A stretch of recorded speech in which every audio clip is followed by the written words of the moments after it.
Welcome to Blue Talks.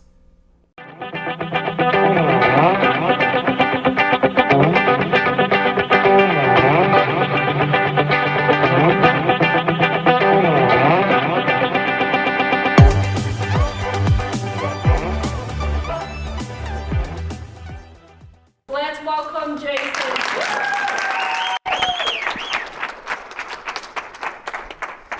Thank you. Appreciate it. I could have just ended right there.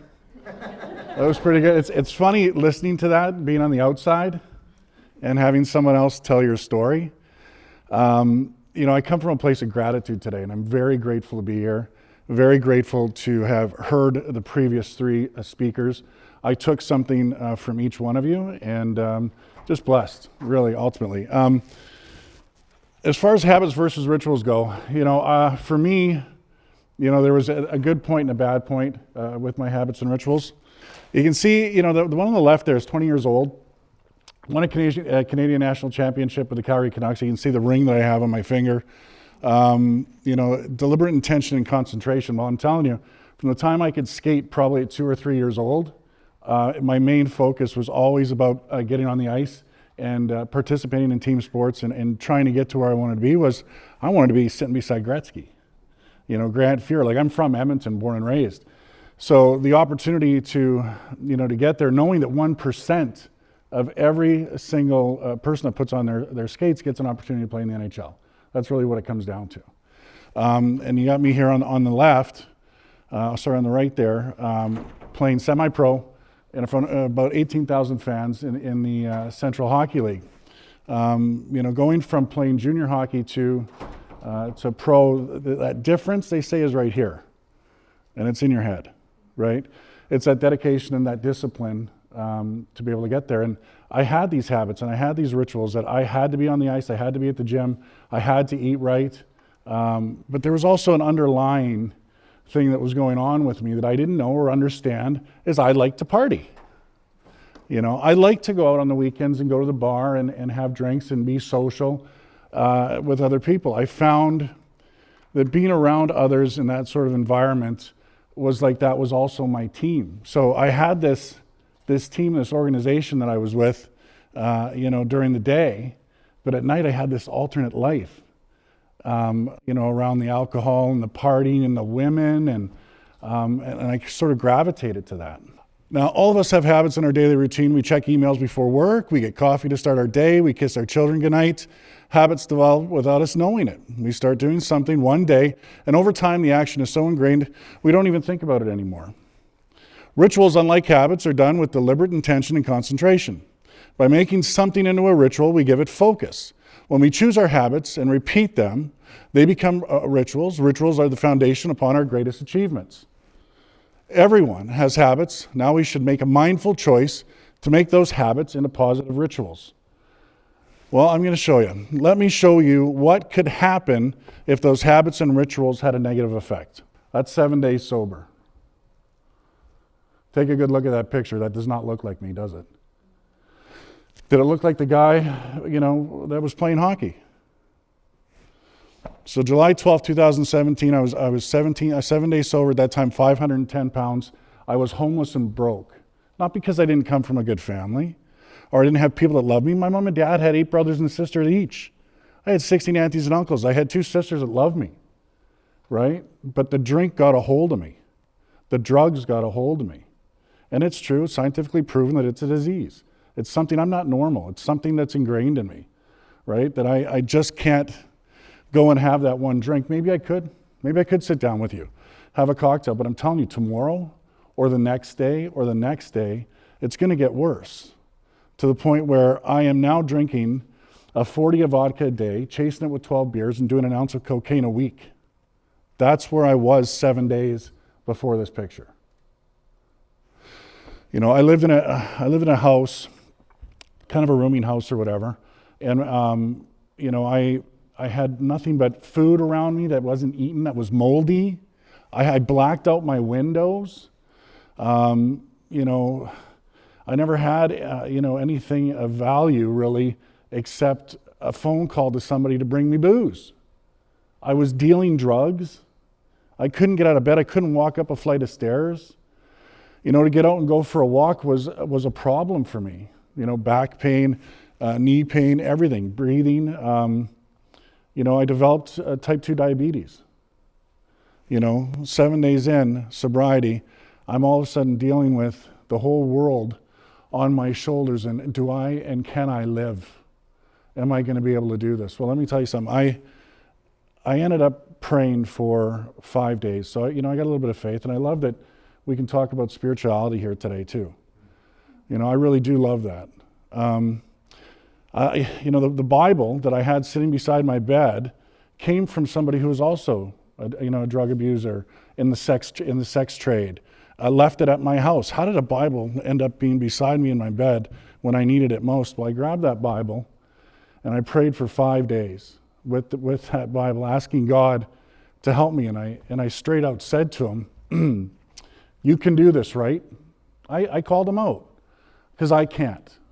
I have no idea how to get out of this hole that I'm in. You can do this, right? You can do this, right? Every day. And then I got angrier and louder. You can do this, right? I ended up having a friend come to my house and knock on my door 5 days after, I was into this. Drinking, praying, crying, drinking, praying, crying. Not leaving my bed. And coming and sitting down on my bed beside me as she walked in the door that was wide open and said, I had this overwhelming feeling to come and check on you. What's going on with you? And I just broke down. I said, I need help. I go, I'm going to die. And I know it's not going to be long. I don't have that much time. And she goes, well, funny thing is, I know what to do. We're going to take you to Renfrew in Calgary. I'm going to be here tomorrow at 7:30 in the morning, and you're going to be ready. And if you're not ready, I'm never coming back again. I was ready. I actually laid down. It's funny, one gentleman was talking about laying on the floor and getting right with earth. Well, I laid on the floor in front of the door with my head facing it, and the door opened to make sure that I woke up. When she opened it, she was going to hit me in the head. Like, that's how I was. I'm like, there's no way in the world that I'm not going to take this opportunity, because now I had a little bit of hope that somebody knew something more than I did. Well, I was awake. She didn't hit my head, which was a good thing. And last thing I needed was another concussion. So we, I ended up, there were 8 ounces of vodka left in the bottle. I pulled that, I drank it all straight. I had a line of cocaine, and I said, let's go. We got there at 7:59. They weren't allowing anybody in past 8 o'clock at Renfrew. And she ended up asking the nurses and everybody to let me in. They weren't going to let me, security wasn't going to let me in, and they allowed me in. 14 people were there that day, 4 beds available for people to come in and detox. So tells you what the odds were, right? Everybody goes through and does an inventory, talks about your situation, where you're at. I went through and told them everything that was going on with me, who I believe I am, where I was from, as far as hockey player, ex-professional athlete. I need help, drinking a 40 of vodka a day, drinking 12 beers, doing cocaine. I go, I need help. I leave here and I'm dead. So they announced 4 people. The first one wasn't me. The second one wasn't me. The third one wasn't me. And you can imagine all the fear, what was going on in my heart and soul, and what was happening. And I was dead if this didn't happen. The fourth one was me. I dropped to the floor and I cried in the fetal position like a baby. I fell asleep until they called me back in. And for 7 days, I went through some of the worst detox that was humanly possible. Everybody has their own experience. I can't talk on anybody else, but I can tell you at 510 pounds, having to get up and walk to a bathroom that is no further than where that chair is, and not being able to do it because your heart rate's almost at 200, and you're so weak, that you can't take yourself there, and you almost soil yourself. Had to have 5 people walk me to the bathroom. They put my bed even closer to the bathroom so I could get there when I needed to. My humility that I have at this point is up here, right? I really had to take that help, and my ego was gone. And then I had hope, like I said, and I was able to go to a treatment facility, and that's where that picture was taken, day 7. 1835 in Calgary, Alberta, was the foundation to my sobriety. And ultimately, really for me, other than what I think is a gift from God, answering my prayers, He's put me in the right direction. I got help from somebody who just came. I met somebody at Renfrew that told me I should go to 1835. I spent 6 months there. While I was there, somebody said, hey, maybe you should go and do a sober living at the Oxford House in Calgary. So I did that for a year and a half with other like-minded people. What an amazing opportunity that was set up back to back to back. This is huge. If the version of you from 5 years ago could see you right now, they'd be so proud. Keep going. Trusting in my habits and rituals equals progression. 4 years apart. I don't know at what point anybody can ever look in the mirror and be like, damn, I look good. Because you put the work in, right, on a daily basis. I don't know what day that is, but for me it was that picture on the right. And when I took it, I'm like, damn, I look good. And I asked somebody, is this mirror different? In the gym, I'm like, are these the skinny mirrors?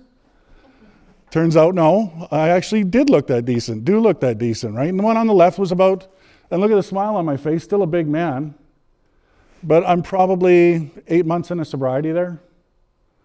I'm just happy to be back at the gym doing the thing that I love to do, moving, exercising. So on the left, July 12, 2017, on the right, just a few days ago, my prayers were answered. I'm today, 1,707 days, clean and sober. I'm actually now 160 pounds lighter. I have 2 successful online businesses, so I went from being homeless to, now being able to help, I got 1,000 people in one of my businesses that I'm working with, and pretty much making me enough money where I don't have to work again, and it's passive. I wake up every day and I get paid. And I started another one, and that's paying really well, and I've helped about 100 people in that one. Published author, thanks to Mr. Poirier. Thank you, sir. Had the ability to do a chapter in one of his books. I'm a national sales trainer as well, with a company based out of Edmonton that goes into car dealerships. So I work with sales staff and managers, basically kind of like a closer, right? Have the ability to bring customers in and work with them. And it's just about listening for me. And hearing what their story is. Everybody's got a story, and even in sales, if you listen to what that person's story is, chances are you can help them. Aspiring comedian, I didn't see anybody laugh today. That's okay. I'm trying, I'm working on it. Aspiring actor, stuff I used to do when I was younger. Throughout high school and whatnot, I used to do some acting stuff, and I enjoy it. So it's funny where sobriety's gotten me, and the habits and rituals that I talk about, that my life is coming kind of a full circle of what my dreams were. God gave me dreams. I think everybody gets them. I don't know what yours are, but I know I wanted to be, a funny dude, I wanted to be a professional hockey player. I wanted to get in front of a screen. I wanted to be able to help others, right? Especially now where I'm at in my life.